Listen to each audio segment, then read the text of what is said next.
Estamos haciendo una lectura a la epístola del apóstol Pablo a los Corintios, primera epístola a los Corintios. Terminamos la lectura a los Romanos y ahora nos dirigimos hacia Corinto, la capital de Acaya, una provincia romana, una ciudad perteneciente a Grecia, pero estaba bajo el imperio de Roma. Una ciudad populosa, tenía 2 puertos, llegaba muchísima gente a este lugar.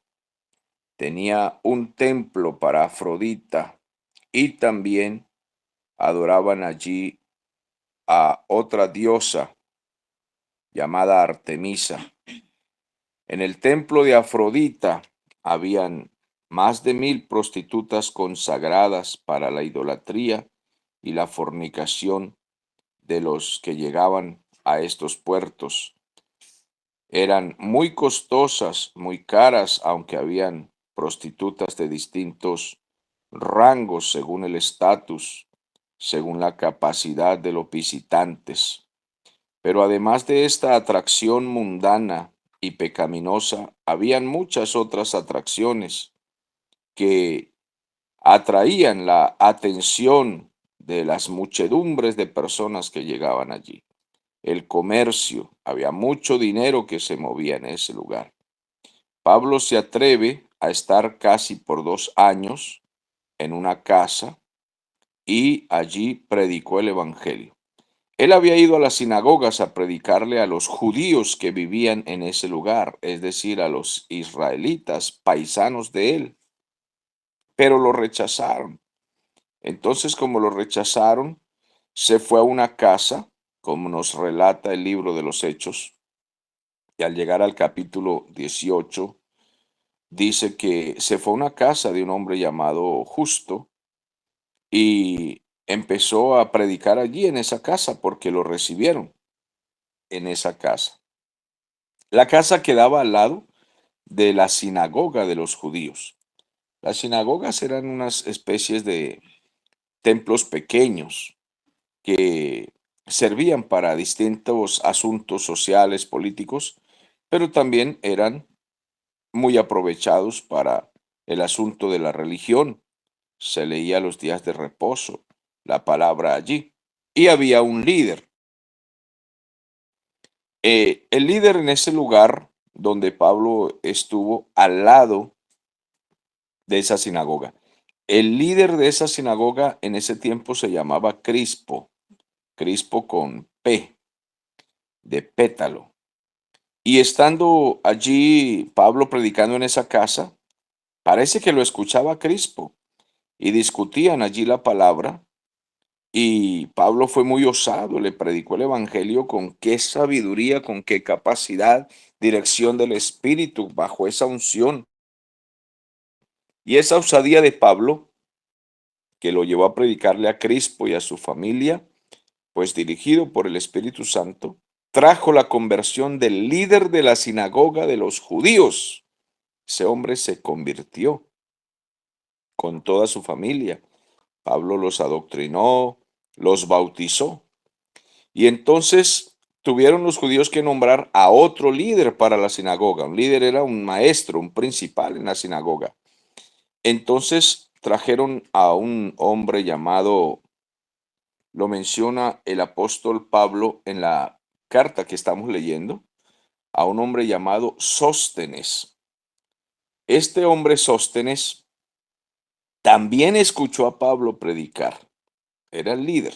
En una oportunidad querían golpear a Pablo, pero el líder político de los que habían puesto los romanos allí, bajo el imperio romano, este líder político estaba observando la revuelta que había contra Pablo y se dio cuenta que el asunto no era un problema contra la ley de Roma, sino era una discusión entre cristianos y judíos. Era un asunto de religión, que la ley de Moisés.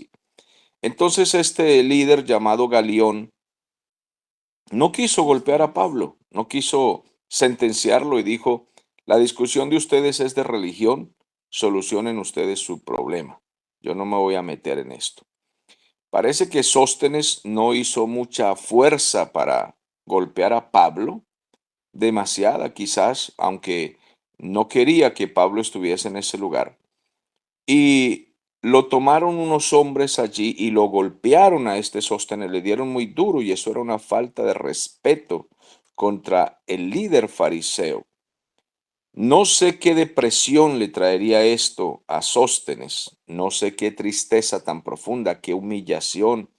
Y de alguna manera Dios tuvo que haber tratado allí. La Biblia no relata mucho qué sucedió con este hombre Sóstenes. Lo cierto es que la historia queda allí. Y cuando Pablo escribe la carta a los Corintios, ya Pablo se había ido de ese lugar y estaba en Éfeso, trabajando también en Éfeso, predicando el Evangelio para fundar una iglesia allí. Entonces viajan unos de una familia llamados los de Cloé. Esta familia de Cloé, conocidos así, viajaron hasta Éfeso. Era como ir, por ejemplo, de Cúcuta a Bogotá, como ir de San Cristóbal a Caracas, como ir de San Cristóbal a San Fernando de Apure, pero obvio que no con esa velocidad de vehículos, de aviones, ¿no? Pero la distancia, un promedio así de unos 500 kilómetros, un poco más. Entonces viajan desde Corinto y van los de Cloé hasta Éfeso y le dan noticias a Pablo de que hay problemas en Corinto, en la iglesia, que la iglesia está creciendo, que se manifiestan los dones, pero que hay diversos problemas, diversos asuntos de doctrina, asuntos de idolatría con los líderes de la iglesia, se estaban compitiendo liderazgo, conocimientos, habían problemas de inmoralidad, había mucho desorden en cuanto a los dones del Espíritu, no tenían quien los ayudara en esa maestría de la palabra. Entonces le informan a Pablo y Pablo comienza a escribir entonces cartas hacia Corinto para ayudarlos, para corregirlos. Bueno, los historiadores dicen que una o dos de las cartas que escribió Pablo se perdieron, pero aparecieron dos cartas y esas dos cartas son las que tenemos nosotros como primera y segunda. Pero hubo una o dos cartas más que no aparecen y eran instrucciones porque había gente rebelde en Corinto. No estaban interesados en que esas cartas se leyeran, porque hay gente que no quiere que el evangelio se predique bien, directo, completo. Entonces, quieren desechar, botar las buenas predicaciones bíblicas que traen corrección para nuestra soberbia, nuestro orgullo, la manipulación religiosa. Y no estuvieron de acuerdo y echaron a perder esas cartas de manera que nadie se enterara de qué era lo que Pablo estaba diciendo, pero el Espíritu Santo conservó estas dos cartas que tenemos nosotros como riqueza literaria y espiritual. Ahora bien, en la carta el apóstol Pablo menciona a un Sóstenes, pero ya no lo menciona como líder judío, líder de los fariseos, sino que ahora lo menciona como hermano y le da crédito. Y le dice a la iglesia de Corinto que aquí está Sóstenes conmigo, nuestro hermano Sóstenes. Mire, para que Pablo le dé reverencia, respeto, relevancia a algún hermano, a alguna persona, y lo mencione con tanto respeto, es porque este hombre está dando testimonio. ¿Qué les estoy diciendo? Se había convertido Crispo con su familia, el líder de la sinagoga judía, fariseo, que odiaba a los cristianos y los perseguía y los deseaba muertos. Pero el poder del Espíritu Santo en Pablo, eso es como que nosotros vivamos en una comunidad, en un pueblo, en un barrio, y haya un párroco católico que quiera hacernos la guerra, pero acepte tener una conversación con nosotros. Yo solamente una vez he podido discutir, dialogar con un sacerdote párroco de un pueblo que quiso oponerse a mi predicación públicamente delante de las personas.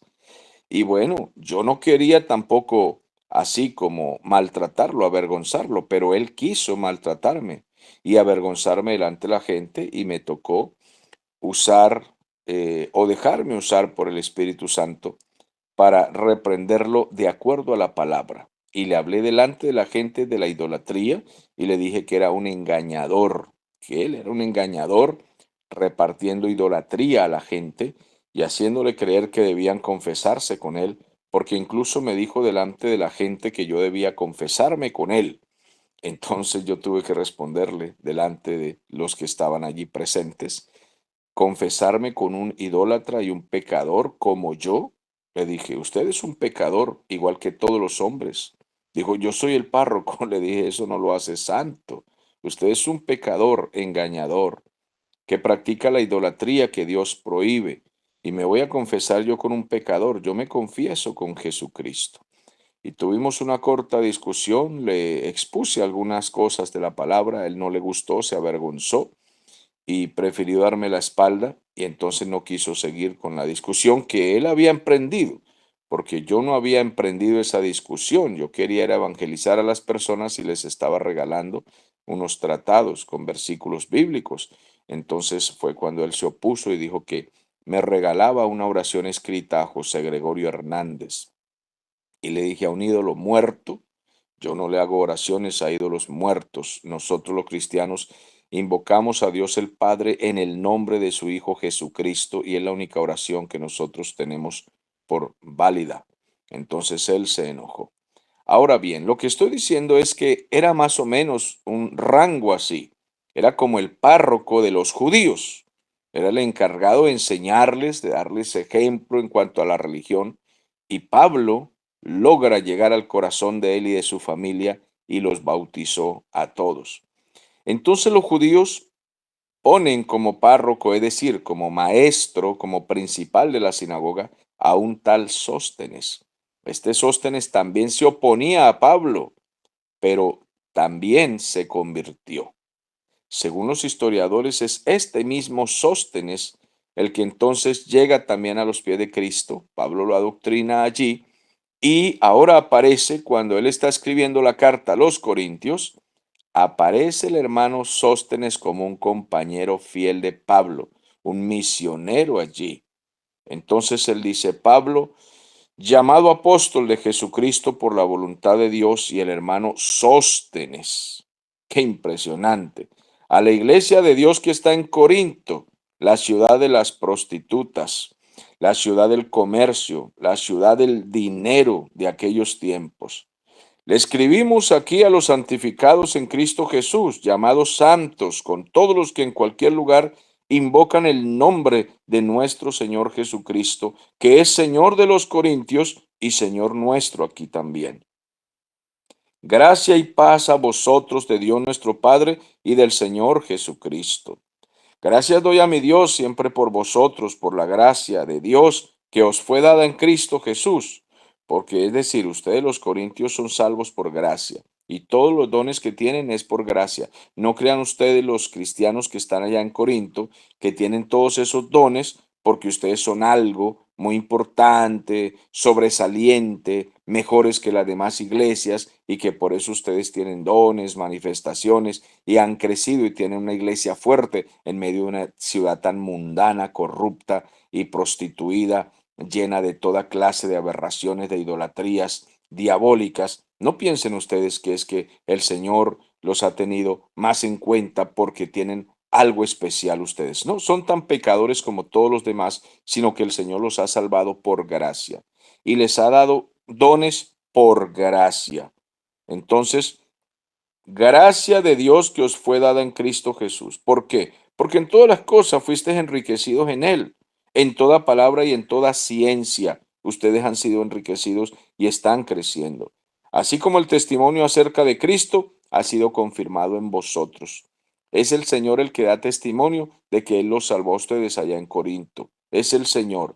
Todo es por gracia. De tal manera que nada os falte en ningún don, esperando la manifestación de nuestro Señor Jesucristo, es decir, el regreso de Cristo, esperando que Él venga, el cual también os confirmará hasta el fin, para que seáis irreprensibles en el día de nuestro Señor Jesucristo. Es decir, cuando Cristo venga por su iglesia, ustedes sean hallados santos, porque el Señor con sus ojos, como llama de fuego, nos va a mirar en el tribunal de Cristo y allí nos irá a reprender, nos irá a regañar, nos irá a reprochar los pecados que cometimos siendo cristianos.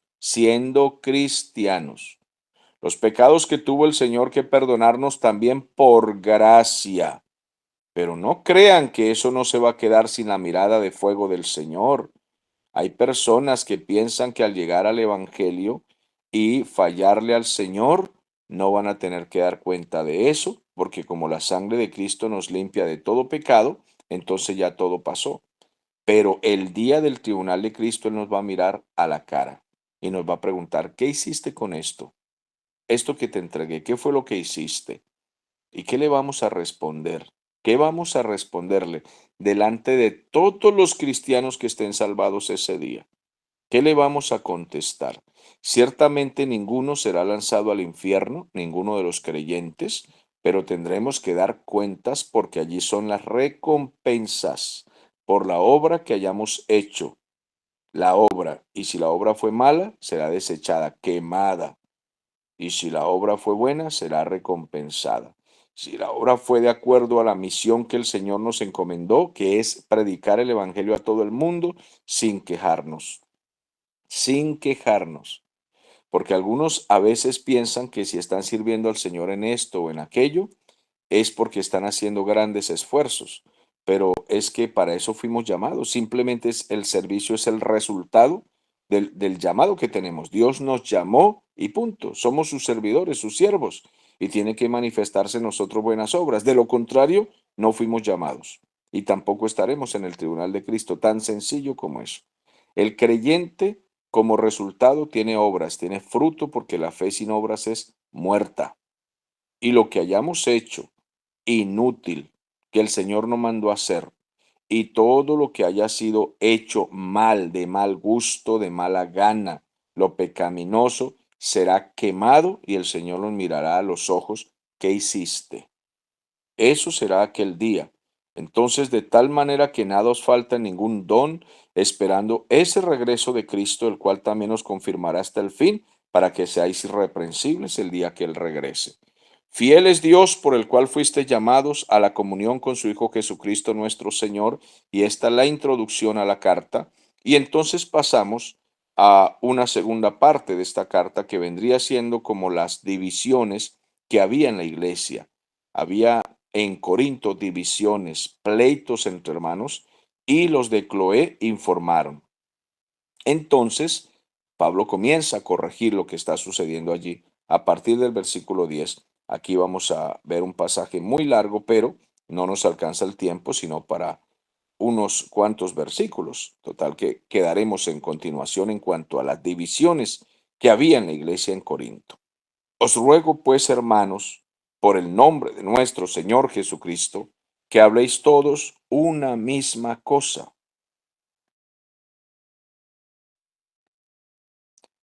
Entonces dice la palabra del Señor, y que no haya entre vosotros divisiones, sino que estéis perfectamente unidos en una misma mente y en un mismo parecer. Esto significa que todos tienen que estar de acuerdo en el color de los muebles, todos tienen que estar de acuerdo en el color de las paredes de la casa de oración, todos estarán de acuerdo en que el color de las cortinas sea el mismo color. ¿Será esto a lo que Pablo se refiere? No. Pablo no se está refiriendo aquí a trivialidades, porque siempre entre los creyentes habrá diferencia de pensamiento, que si el ventilador debe quedar en el techo o debe quedar en un rincón. Y a veces hay hermanos que son como niños. Ellos piensan que cuando tienen una opinión en el templo de la decoración o de la cera que se le echa al piso, ellos piensan que el pastor tiene que decir a todos, sí, sí, lo que usted diga tiene razón. Como usted da ofrendas aquí, pues lo que usted diga es como usted diga.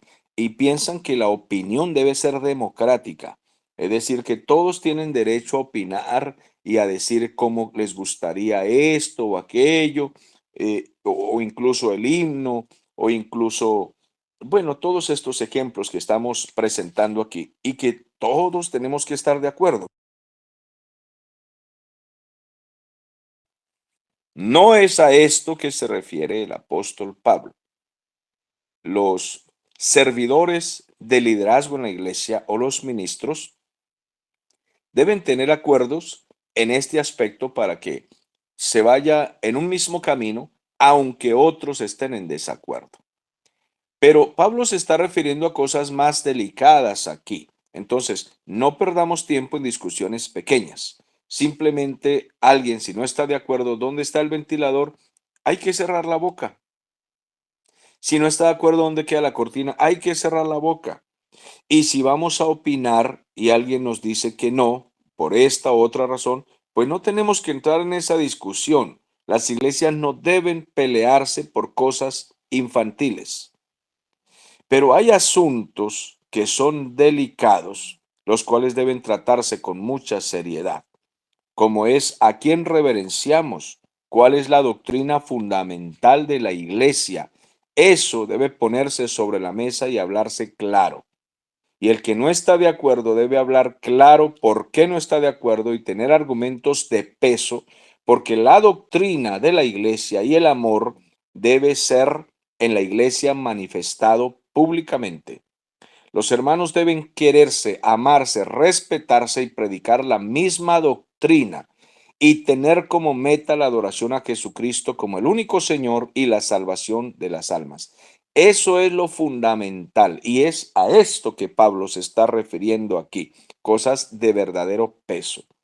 Aquí Pablo no va a tratar otras cosas más pequeñas por el momento, sino asuntos más delicados. Yo les ruego a ustedes que estén unidos, que no haya entre vosotros divisiones, sino que tengan una misma mente y mismo parecer, porque he sido informado acerca de vosotros, hermanos míos. Vinieron los de Cloé y me informaron que entre ustedes hay contiendas fuertes.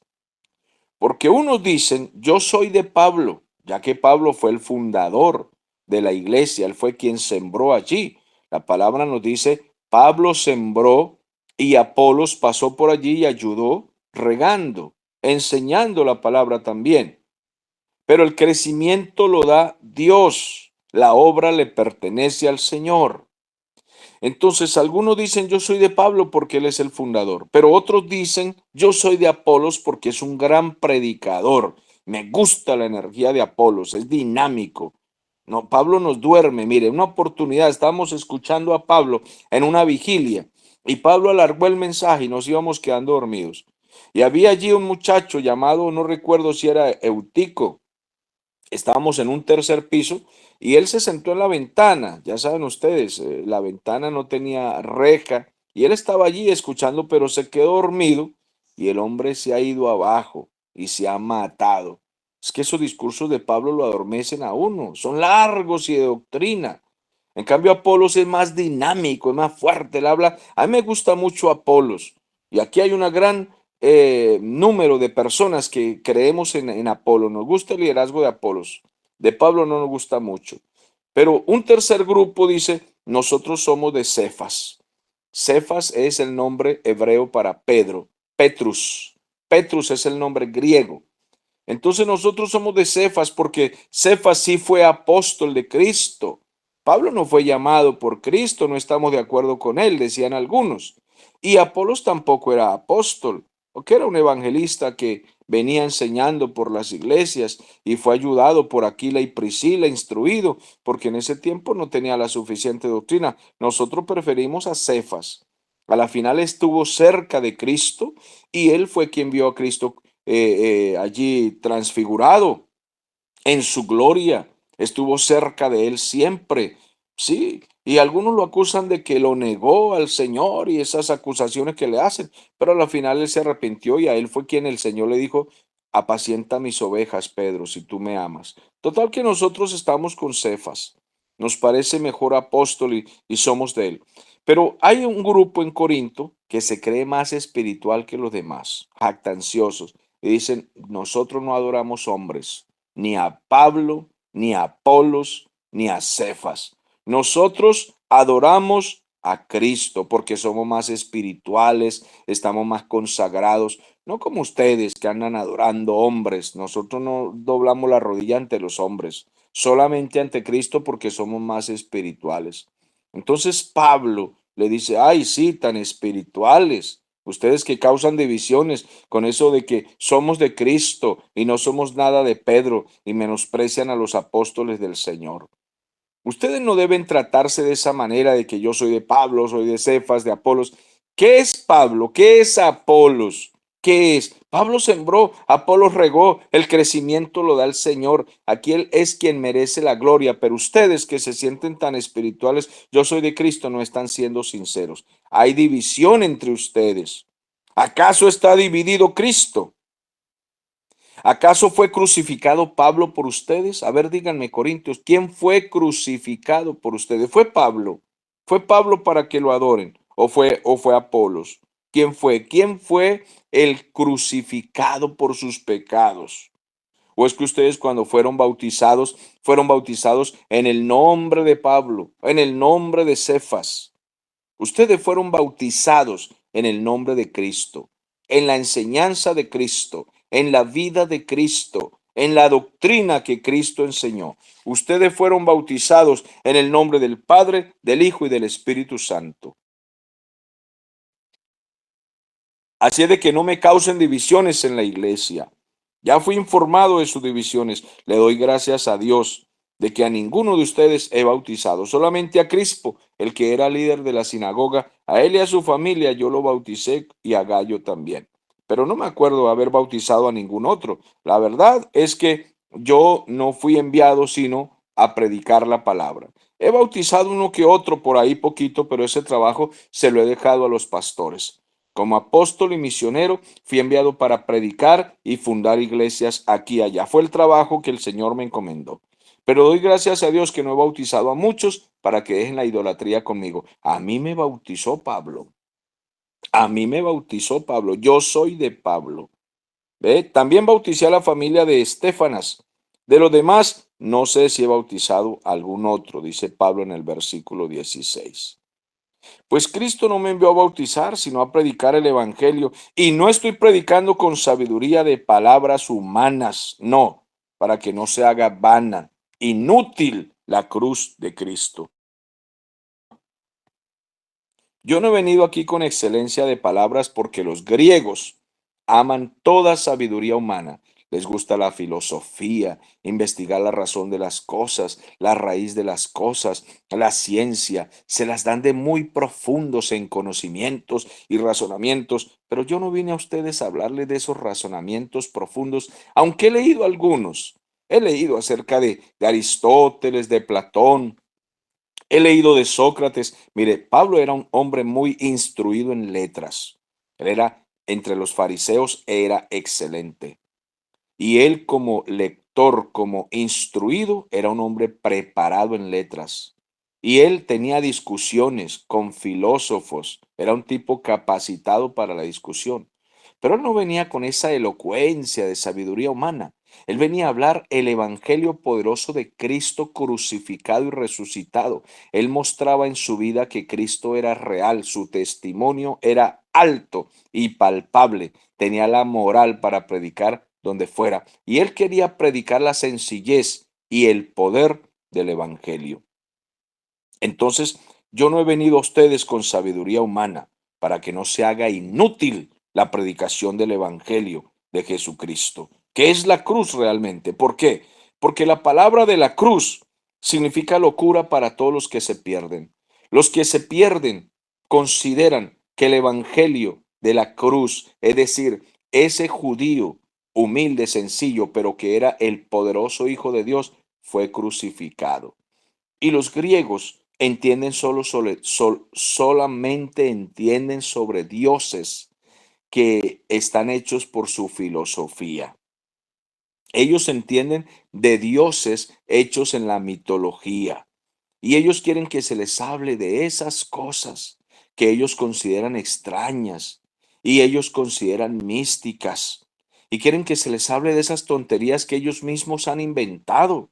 Pero es que yo no vengo a hablarles de eso. ¿Qué me interesa Zeus? ¿Qué me interesa Artemisa o Diana, la diosa de los efesios, o Afrodita? No me interesan a mí esas diosas paganas. Vengo a hablarles de un mensaje verdadero, el mensaje de la cruz. Jesucristo crucificado y nosotros crucificados con él. De eso es que vengo a hablarles. Eso significa el mensaje de la cruz. Pero ellos lo consideran locura, porque se pierden tanto judíos como griegos. Porque para los judíos también eso ha sido una locura y un tropezadero. Pero para los que se salvan, es decir, todos nosotros, ya sea judíos o griegos, Jesucristo es poder de Dios. Eso es el evangelio, dinamis, dinamitas, poder de Dios.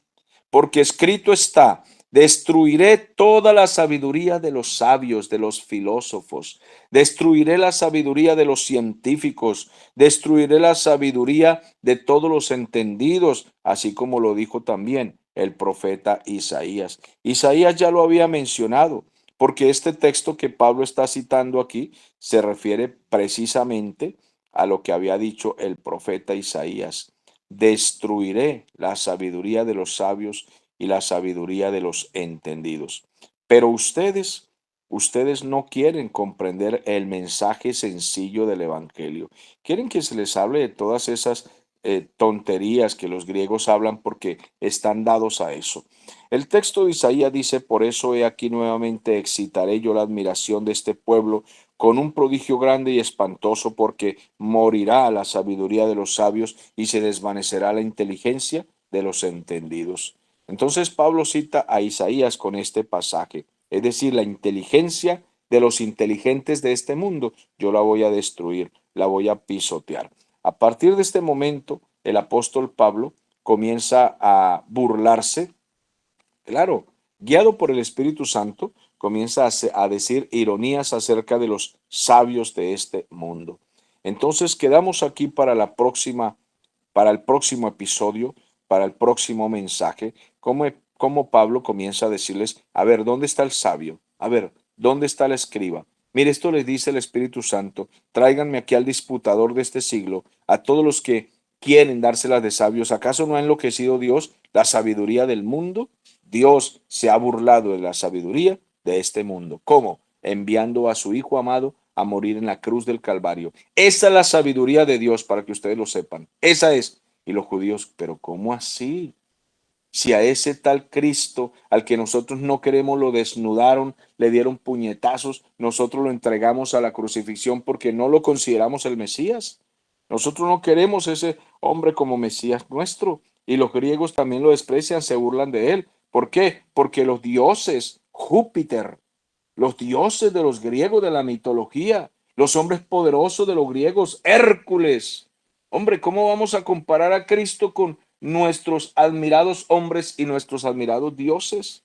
¿Cómo nos va a decir que la sabiduría de Dios es ese Cristo crucificado, ese hombre crucificado, ese carpintero que colgaron? A eso le llaman sabiduría. Y Pablo le dice, no solamente sabiduría, él es sabiduría y poder. Él es más poderoso que Hércules, es más poderoso que Zeus, es más poderoso y más sabio que todos los filósofos de este mundo. Él es poder y sabiduría de Dios.